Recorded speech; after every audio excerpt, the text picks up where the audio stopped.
than let's say material or energy, or I mean those things figure into the cost model. But the depreciation, capital cost, sort of indirect expense, and the building costs and so on form a bigger portion of the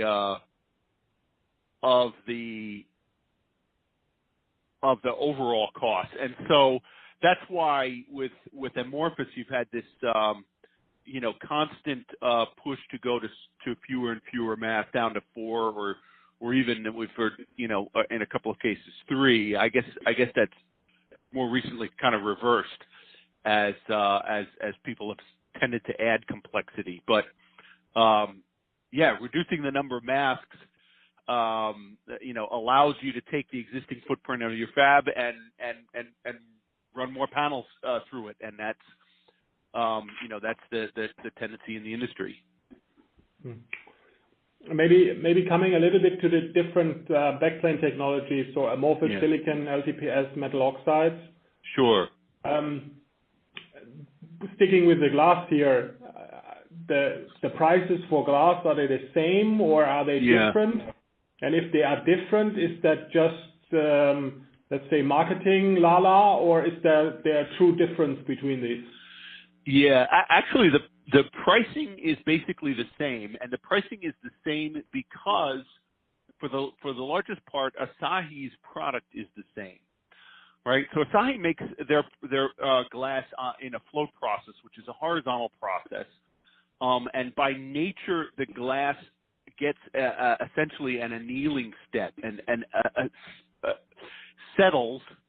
And that sort of relaxation during a cooling process basically allows the glass to go through a compacting step.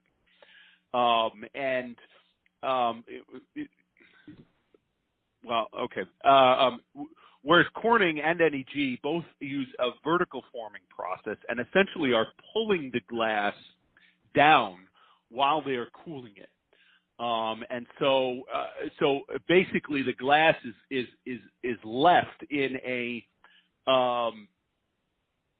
situation where if you run it through a thermal cycle, as it cools again, it will contract, it will compact. Now, so Asahi's basic product is called AN100, and it works well for both amorphous silicon and oxide and LTPS. And so they have a single product. They sell it at the same price across the board. So Corning, although Corning essentially has different products for these different markets. They've got Eagle XG for amorphous silicon and a Lotus family of glasses for LTPS and oxide. And Corning, basically from a market standpoint, Corning needs to follow what Asahi does. In fact, Asahi had the biggest part of the market for LTPS glass. LTPS, you're probably aware, was, let's say, mostly a Japanese play for a good number of years.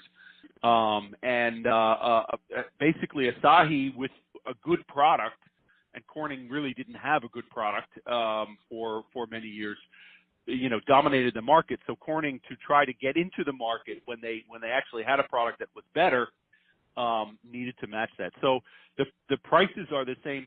For Corning, the costs are higher because with that vertical process, they need a different composition of glass, which goes I think for a couple of different reasons, and there I might be touching towards confidentiality, so I shouldn't say.